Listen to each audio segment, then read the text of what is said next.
இயற்கை சீற்றத்தின் பாதிப்புகளை விரைவில் சரிசெய்து இயல்பு நிலையை மீட்டெடுப்போம் என முதல்வர் ஸ்டாலின் உறுதியளித்துள்ளார்.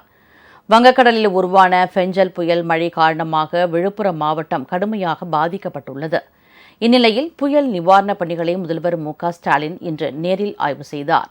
முன்னதாக கிழக்கு கடற்கரை சாலையில் செங்கல்பட்டு மாவட்டம் கடப்பாக்கம் என்ற இடத்தில் மின் கம்பங்கள் சீரமைக்கும் பணிகளை முதல்வர் பார்வையிட்டார்.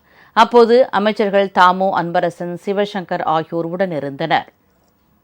இதைத் தொடர்ந்து விழுப்புரம் மந்தவாய்ப்புக்குப்பம் பகுதியில் முதல்வர் ஸ்டாலின் ஆய்வு செய்தார். அவர் நிவாரண முகாமில் தங்க வைக்கப்பட்ட மக்களுக்கு நலத்திட்ட உதவிகளை வழங்கினார். அப்போது இயற்கை சீற்றத்தின் பாதிப்புகளை விரைவில் சரிசெய்து தமிழ்நாட்டை இயல்பு நிலைக்கு மீட்டெடுப்போம் என கடலூர், கள்ளக்குறிச்சி, சேலம் மாவட்ட ஆட்சியர்களுடன் தாம் தொடர்பில் இருப்பதாகவும் செய்தியாளர்களிடம் முதல்வர் தெரிவித்தார். தற்போதைய உத்தேசத்தின்படி பார்த்தால் கணக்கெடுப்பின்படி 1,29,000 ஹெக்டேர் பரப்பளவிற்கு சேதம் ஏற்பட்டிருப்பதாக புள்ளி விவரம் பெறப்பட்டிருக்கிறது.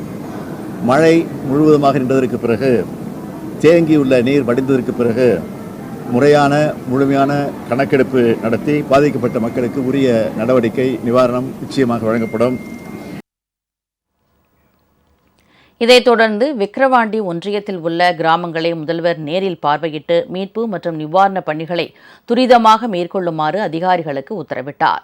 அங்கும் பாதிக்கப்பட்ட மக்களுக்கு நிவாரண உதவிகளை வழங்கினார்.